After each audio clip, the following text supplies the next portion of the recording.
the couple that's like, okay, here we are. Everything kind of blew up and now we're going to start repairing. We're going to start recovering. And one of the things that has been experienced but caused more damage without knowing or having awareness of your behaviors was that push-pull dynamic, that I want to be close and then you get close, now get away. So it's that fear. I want to be close, but I'm afraid to be close to you. So then I start to push you away. And then the other partner that is like, oh, they want me close, I'm coming close. No, they don't want me close. Back away. What do I do? Am I coming? Am I going?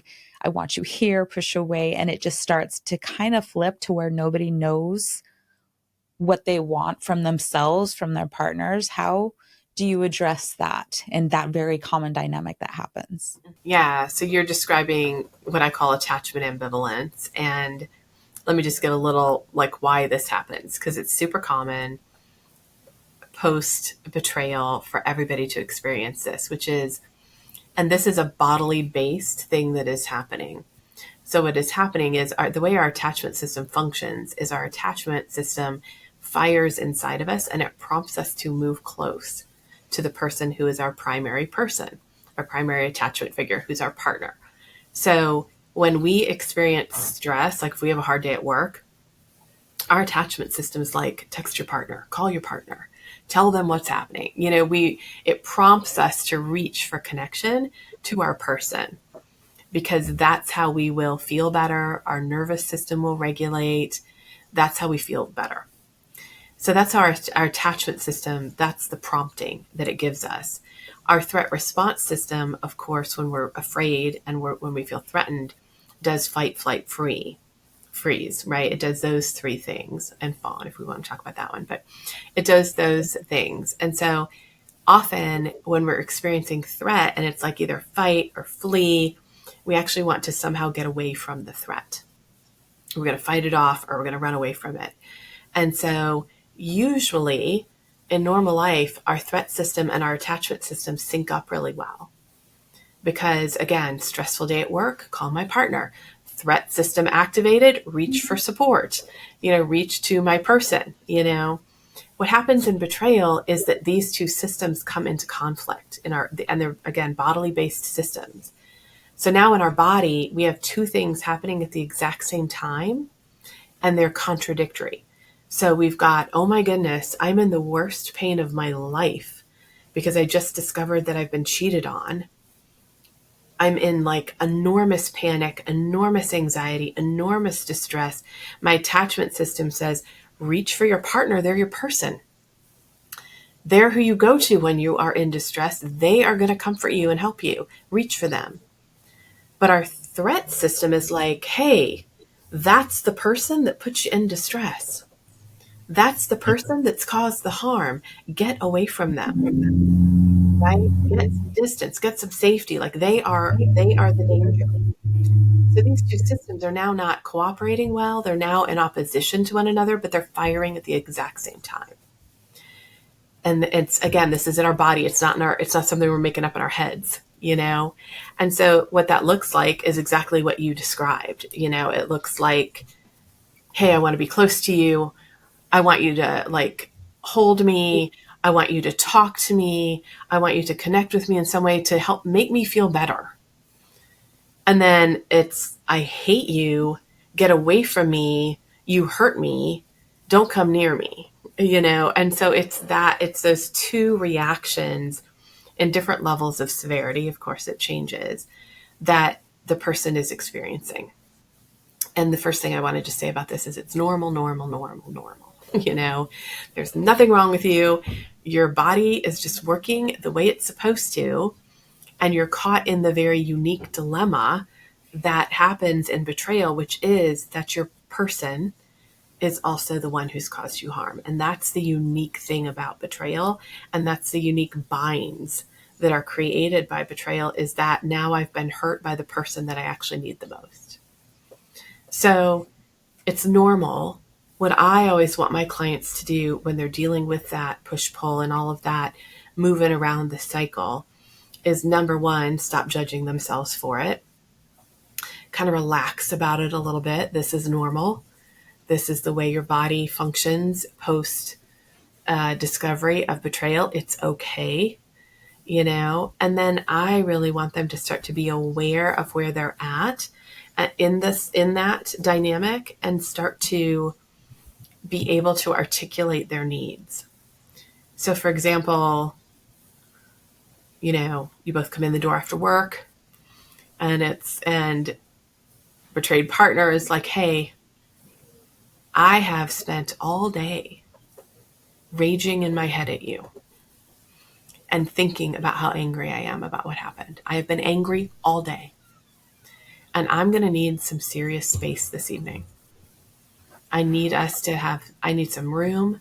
I need some time to myself. I need to not really engage. And rather than pick a big fight with you, I'm just going to tell you what I need. Okay. And so I want my clients to be able to start to articulate, oh, here's what's happening for me. Right now, I'm in the I need room. So let me ask for what I need. Let me get myself what I need. Or come home from work and, hey, I have been so sad all day. I've been thinking about this. I've been sad. I felt lonely. I felt disconnected. I need some comfort. Can we go for a walk together? Can we sit and talk? Can I in some way have some connection? Can you hold me for a while? Can I have some kind of connection that will make me feel a little bit more grounded and safe with you tonight? Could I have some of that? Could I get some of that? So what I want is for my clients to start to learn what's happening for them, become aware of it. So they're not just, because it's bodily, it's happening whether we understand it or don't understand it. I want everybody to understand it and then be able to ask for what they need instead of, because what happens when we don't understand it, we're not aware of it, we just act it out. So we're acting out big fights to push away, or big fights to try to get the person to come closer. We're doing a lot of just acting it out without knowing why we're doing it. And we start to feel kind of crazy inside ourselves. So I want everybody to understand it, know what it is, and then be able to ask for what they need and start to figure out, here's what I need right now. Here's where I am right now with this. I have a quick question for you. What would be some green flags that people could look for post infidelity, post cheating, to know that things are on the right track?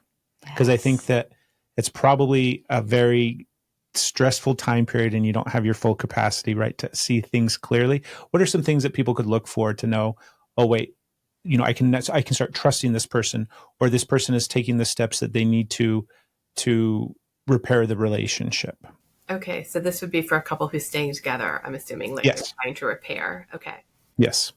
So I would say a couple things just for the betrayed partner themselves. I would want them really focused first on learning to trust themselves before they even start to think about the partner. So I would want them really thinking about, am I clear about what's happening in my reality? Am I paying attention to what my gut is telling me? Am I looking at any place where I've been trying to kind of avoid reality because it's been really painful? Am I working with myself on that to just stay grounded in reality and really start to trust myself and trust what I'm seeing and trust what I'm knowing and trust what I'm understanding about this? So I would want them really working on that piece first, and then looking to the relationship and saying, okay, here's what I need to see in the relationship, right? I need to see consistency and congruence are kind of the two big things. I need to see my partner leaning into repair, leaning into taking responsibility, leaning into honesty, and I need to see consistency around that. I don't need to see perfection because perfection's not coming, but I need to see consistency. I need to see that there's a consistent pattern of, I understand what has happened here. I understand the harm. I'm willing to take responsibility for that. I'm willing to listen to what has happened to you as a result of what I've done. And I'm willing to show up with like congruence between my behaviors and my words. So in what I'm saying and then what I'm doing, there's congruence. So there isn't, yeah, actually, I think it'd be super important to go to therapy and think about this too. And I never actually go to therapy. Or, yeah, I want to stay with you and I want to repair the relationship, but no, I'm not willing to actually do any work on it together. I think we should just get over it together. That's inconsistent. That's incongruent. So you're really looking for congruence between my intention is to repair the relationship and move forward, and I'm doing but the behaviors that indicate that reflect that. We were meant to be. We were meant to be.